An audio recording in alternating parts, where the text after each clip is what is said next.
Welcome to B Flow Sessions, the podcast where we help you find the flow in life and on the river. I'm Brad Burden. Join me as I talk to paddlers, athletes, and adventurers who are all seeking the flow. B Flow Session is brought to you by the brands that keep us in the flow: Dagger Kayaks, Sawyer paddles, Stohlquist PFDs, and Level 6 gear. Thanks to them for keeping us in the flow. Check them out and take your next adventure to the next level. Welcome to the next episode of B Flow Sessions, and I am so stoked to be joined by somebody who is an icon in our sport, one of the best kayakers of all times across multiple disciplines.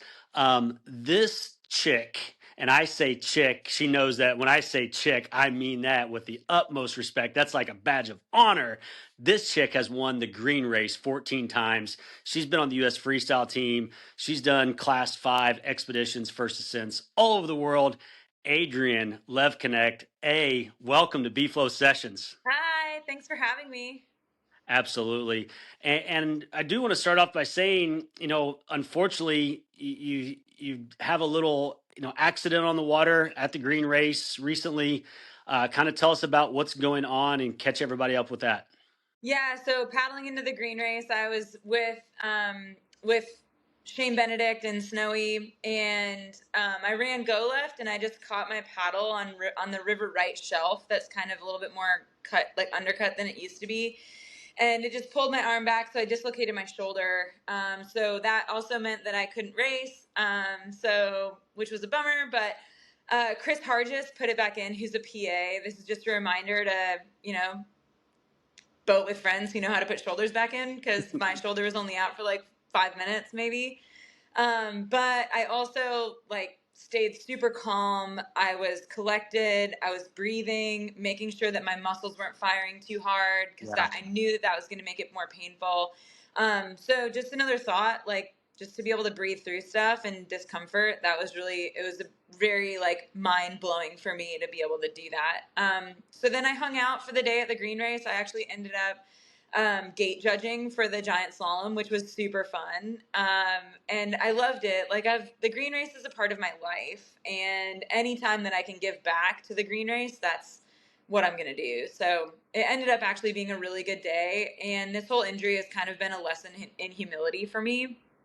I'm really, really bad at asking for help. And with only one arm, it's not exactly the easiest thing to do. But so that's kind of where I'm at. Well, and Adriene she's giving me permission to say this, and she would never, go into this, but she said two things there. Number one, she's given her life to this sport. When you give your life to a sport like kayaking, you're not just self-promoting and giving it to the sport, you're also giving to people, and she's helped countless people on the water, taught people to kayak, and now the kayaking world is kind of coming together and is helping Adriene out with the expenses of this surgery. So we're going to have it linked in the show notes of how people can go out there and help Adriene with just the expenses, and we offer financial support, but also love and prayers and all the good vibes for your recovery. And we know you're going to attack this the way you do everything in life, and that you're going to come out the other side even stronger. So, we wish nothing but the best for Adriene. And like I said, definitely people reach out, find in the show notes of how you can help Adriene with this recovery process. Thank you. But Adriene, tell us, how did you find your flow in kayaking? I mean, it just like with anything, it comes and goes, right? So I've had good years and bad years on the water. And it's definitely taken me, I have to take it on like a day by day process, because one day is totally different than the next day. So like you can go kayaking on a Monday and be like, "Oh yeah, that was sick. I just found my flow. That was rad." Go kayaking on Tuesday and you're like, "Man, my hip pads feel weird. My butt feels weird. My feet don't feel right. Like something's not right." And so like for me, finding my flow is like a day by day like feel, right? Like the days that Okay. I think of where I find my flow are the days that I'm most relaxed, the days that I say to myself, I'm out here to have fun, and the days that I'm with like my Yeah, people, my like humans. And so like those three factors are sure. big into my ability to find my flow, even if it's during a race. So like Little White Race last year was a perfect example. Like I put in the river, I'd been sick. I'd been on really, really strong antibiotics all week. I wasn't feeling myself. I couldn't eat. I had zero energy. But I said to myself at the beginning of the starting line that I just was out there to go kayaking and have fun. And the first rapid, I was like, oh yeah, this is gonna be sick. Like, and that was the definition of like finding my flow, where I was paddling really fast downstream. I was being precise. I was being like, I was on a line and there was no changing it. And so, like, that's really more where I find like more of my flow than anything than like, than how did I find it? It's a day by day process. And I think a lot of people need to remember that because some days are just not your day. And some days you got to know when to Yeah, hold them or when to fold them, right? And so it's like some days yeah. it just doesn't work out. Worlds for me in 2015 in Canada did not find my flow. Like I was essentially Mm, supposed to win and I just didn't find my flow, and that was just not my day, and it was just not meant to be. And so um yeah, I think that that's something that a lot of people can probably learn from, is to just try and give yourself grace as every day goes. I love that. What about your flow guides? Who were your first mentors? So I started kayaking when I was super young. I was like 10, 11 years old.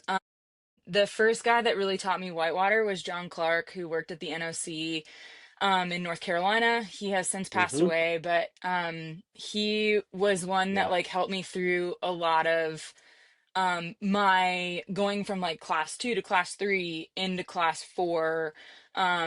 Like started swimming at Nantahala Falls and then was suddenly running the Cascades like 2 years later. And so he helped me with that. Right. And then as I kind of grew up and I moved from Michigan and North Carolina to go to college, Shane Benedict, who's like my surrogate dad, he played a really, really big role in me finding my flow on the river.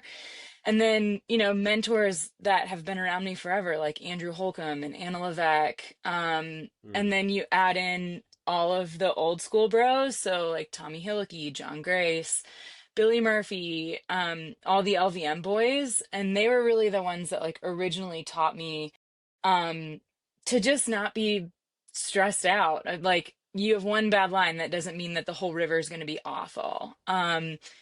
And they taught me to kind of right. let things roll and just let it go. And so those guys played a huge role in my kayaking ability for sure, and my ability to find my flow. This next question is called perfect flow. And if you could tie into it a little bit, I'm sure you've had quite a bit of perfect flow on the green, and in particular the green race.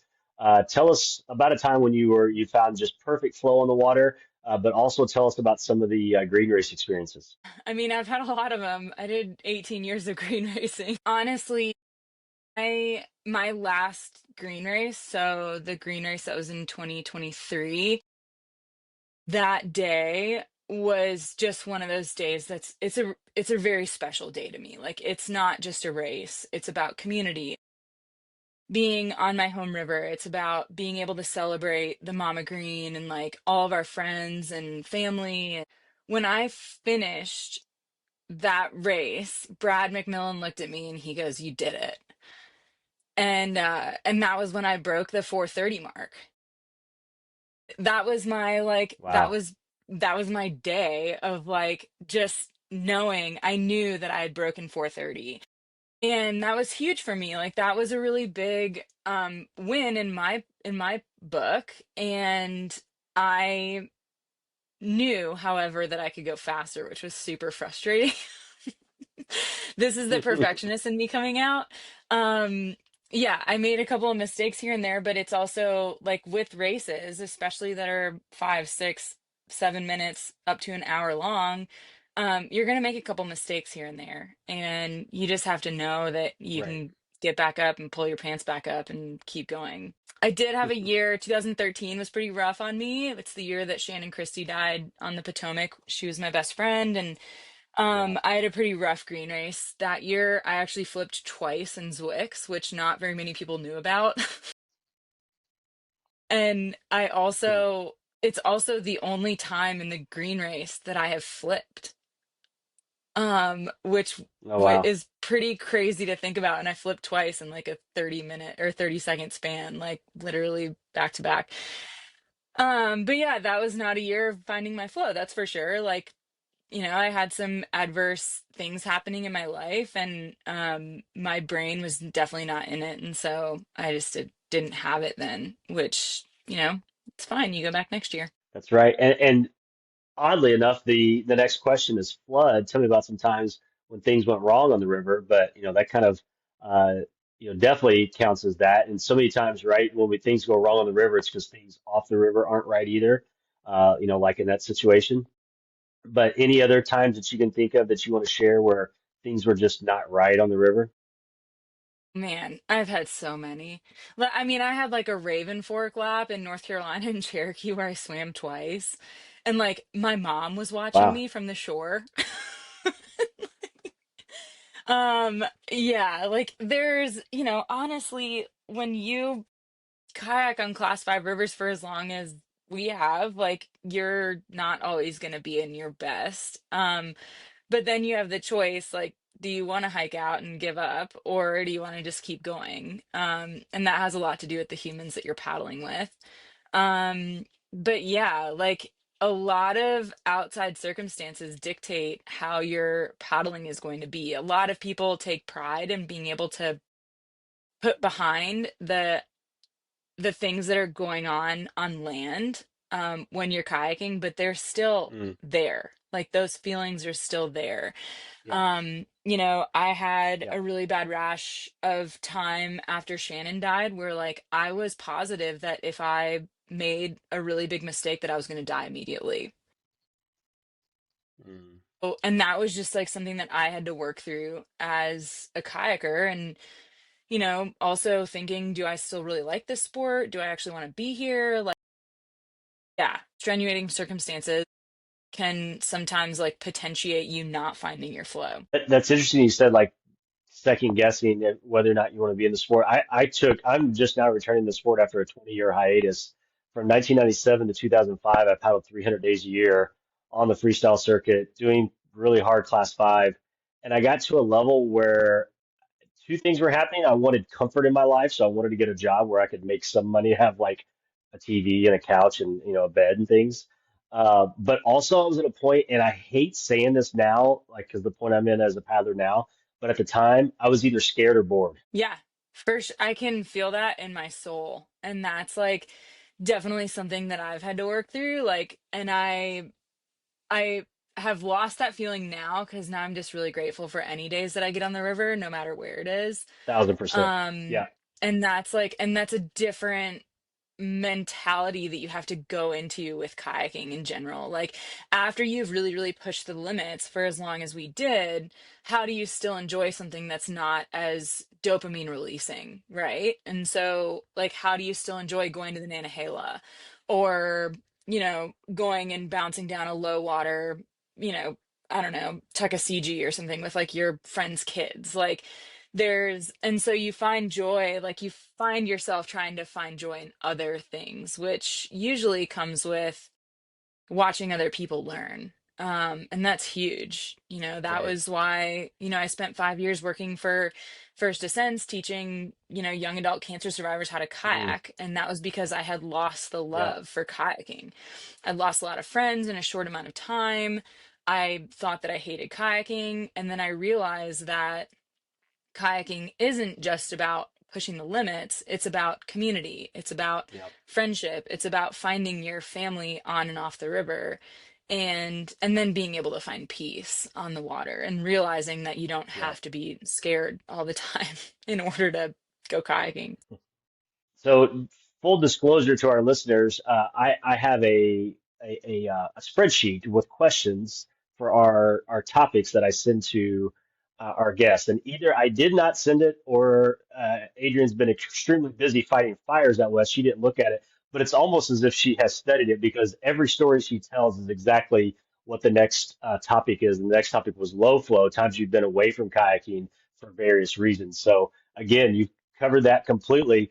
Let's now move to the current. So obviously, double entendre there. The current, what are you doing to find flow today? I mean, I have very, very limited days of kayaking these past few years. And so really my flow is just being able to be on the water. And at the same, and that might even mean me going for a 5 mile run, running my own shuttle, and then paddling the Deschutes outside of Bend solo. And that's just me going kayaking. And you would never think, I never thought that I'd be able to enjoy going kayaking on my own until I started doing it. Like, until I was like, actually, this is amazing. Like, this, it's not super hard, it's not super I scary, love but solo it is paddling. really fun. Yeah. Right. And it's like, obviously, it takes a special Yeah. person to be able to have the abilities to be able to do that and the trust in your body and your capabilities. That doesn't mean that I go out there without any safety net. I make sure that I share my location with my boss every time I go out there. And like, I'll share my location and he'll know exactly what I'm doing. And he's like, oh, okay, cool. Like, I'll check on her in an hour and a half and make sure she's good. Um, so a lot of it is that, and then just finding my community out here. Like I have a group of 3 guys that I paddle with pretty much on the reg. Whenever I'm home, they're right there and we'll go paddle and which is super nice. And then yeah, like get being able to get back into a longboat is I belong in longboats. I love my Vanguard. I just love it. I just did a lap on the Deschutes yesterday in my Vanguard for the first time. And I just like it's just such a fun boat. So yeah, it's really just about the people that I'm with at this point, more than anything. Did you ever dabble in slalom? I mean, I played with it here and there more to piss people off than anything else. But no, not really. I mean, I've played with it like when we would go to Tuck Fest, they had a slalom race. But no, not really. It was never really in my. I always saw slalom as like the rich kid's sport, and I was not a Right. rich kid. So, I can't afford a Yeah. $3,500 carbon slalom boat. I can't afford to train for months and months and months for 6 races in the summertime.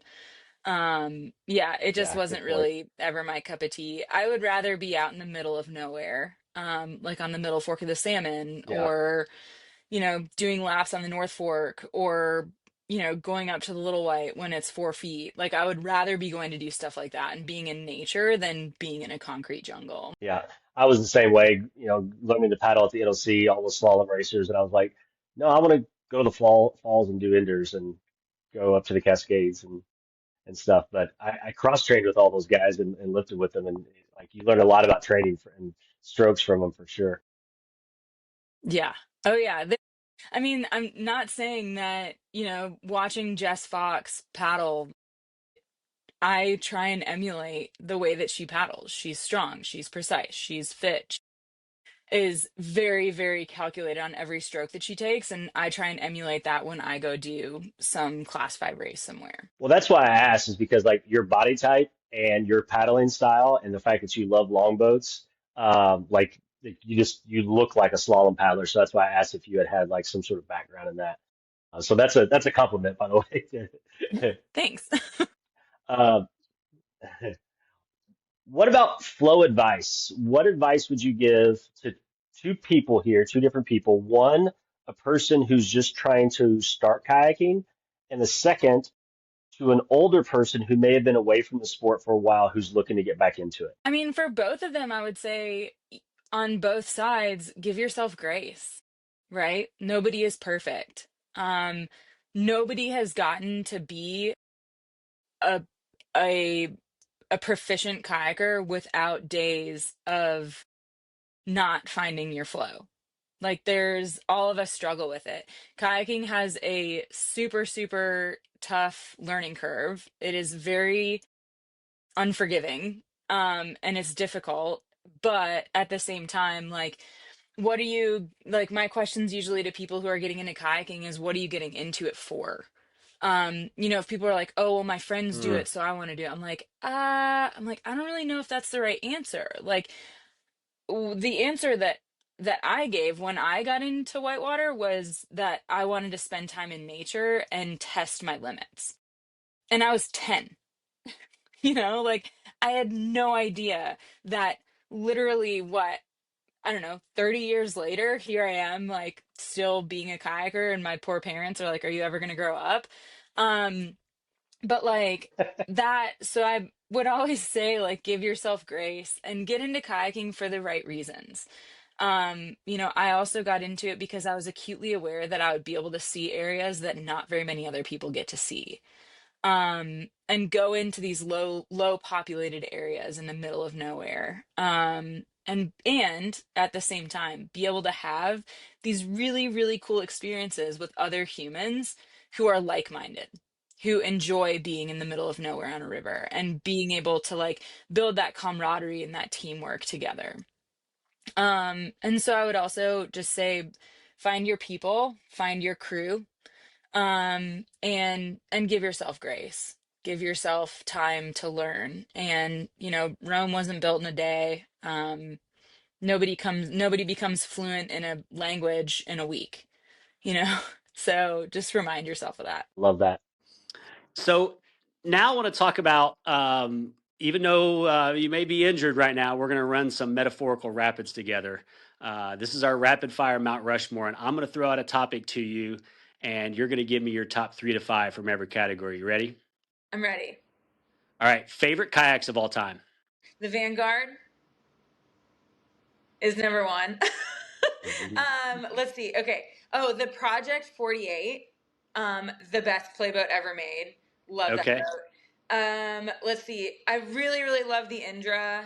And Yeah. then the Piranha X has also been, I've been dabbling in those 10-foot boats and I love them. So those are my Very four. cool. Okay. I like it. Rivers of all time. The Zambezi, the Green River, both pre and post Helene, because it's a special place in my heart. The Rio Hondachi in Ecuador, and the South Fork of the Salmon. Love That it. place is so special.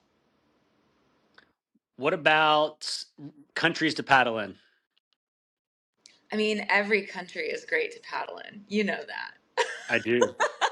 But give me Obvious, 4. so obviously the U.S. Like, we have such a Yeah. vast, difference of what we can do in the U.S. So Hmm.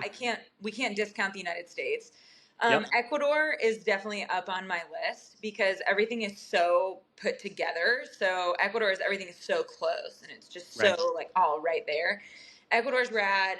And then obviously it goes hand in hand with the Zambezi, Zambia, and then probably, and this might surprise some people, the UK. Okay. Yeah, that's the first for that for sure. That's how All I right. roll. Yeah, I like it. Break the molds. Go against the stream. I like it. Um, what about a river you've never done that you've got to get on? The Indus. Yeah, in Pakistan. Yeah, it's become it's almost like I feel like it's the new Stikine. It is. It's honestly, I have always wanted to go to the Stikine. I've been asked multiple times to go. And honestly, like, it's kind of a tie between the Indus and the Stikine. Like, if the timing all lined up and somebody asked me to go to Stikine, I would go. The problem is it runs during my wildland fire season, so usually I Right. go. Kayakers of all time. Benny Marr. I love that guy so much. Okay, so favorite Andrew Holcomb, Yep. 100% the most smooth human being in a kayak ever Smooth. created. Also Yep. as a Torsosaurus, he has like the same inseam as me, and he's a foot taller than me. And then Benny, obviously. Nuria can't be discounted. She is amazing. It doesn't matter if male, female. She is 100% one of the top kayakers in the world. And Yep. then I love watching Jessica Fox in a Mm, small boat. It yeah, is. It's literal.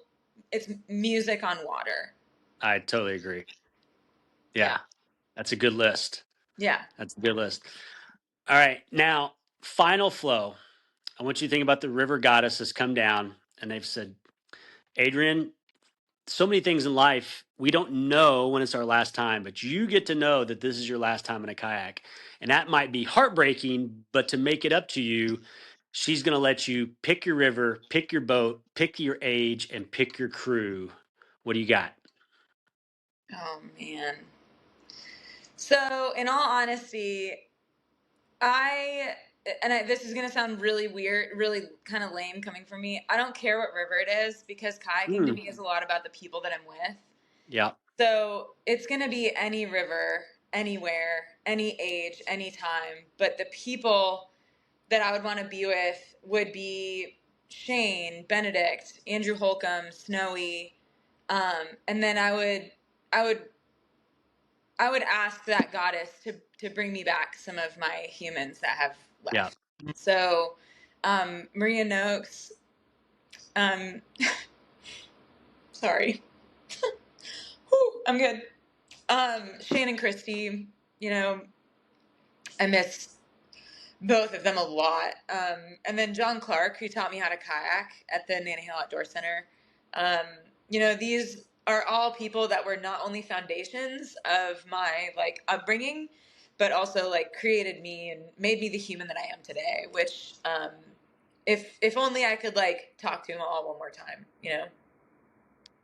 yeah. That's a pretty good list of humans right there. Some of my favorite people too, and yeah, the ones you mentioned that wish we could see again and Yeah. paddle with again and say hi to again would be pretty awesome. Well, Adrian, I want to say thank you so much for everything you've meant to the sport, for our friendship, even though like person to person was pretty brief. You were kind of emerging as this badass as I was getting out of the sport, so we only crossed paths a little bit, but have But you're stayed. back now. I'm back now, baby. I don't know what that means, but but we've stayed in touch through social media and things. So I consider you a friend, even though we've only paddled together a handful of times. But everything you've mentioned the sport, especially female paddlers. And so I just want to say again, like we've all got your back. You just focus on staying healthy and strong and getting back on the water. And I know, everything else will take care of itself. And thanks for being so real, vulnerable, and coming on Beeflo Sessions. Thanks for having me. It's been a pleasure. All right. Good luck and enjoy El Salvador. Thanks. Thanks for listening to this episode of B-Flow Sessions. Please take a moment and rate the show, give it a follow, and leave a comment. Also, if you could share it with your fans, your friends, your family, and everybody else you know in the paddling world, that would help the show grow and help more paddlers find and be in the flow.